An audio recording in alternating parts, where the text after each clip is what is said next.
এখন কেমন লাগছে সেটা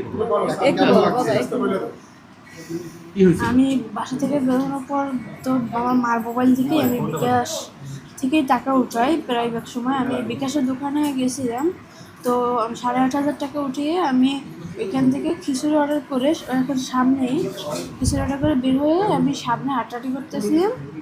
এখন একটু সামনে অনেক সামনে গেছিলাম, তো একজন এরকম বুকটা এরকম দাড়ি করা, পাঞ্জাবি পরা, সে আমার অ্যাড্রেস দেখাইলো, বাট একটা ছোটো কাগজের।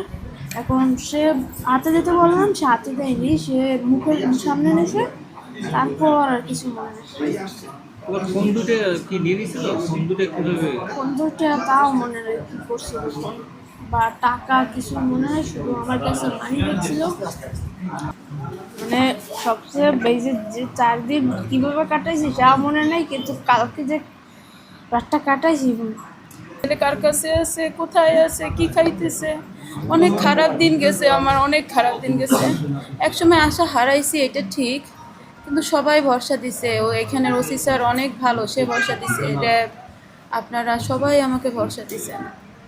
আপনাদের সবার দোয়ায় আমার ছেলে ফিরে আসছে, সবার দোয়ায় আমার ছেলে ফিরে আসছে।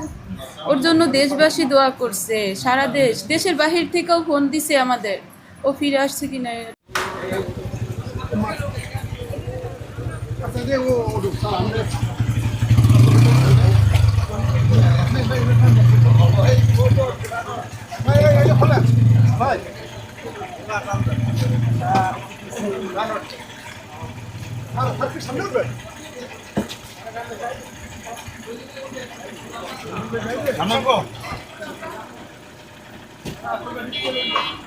পিছনে আসবো তোমরা, এ লাগে আর এই বেটা মেহেদি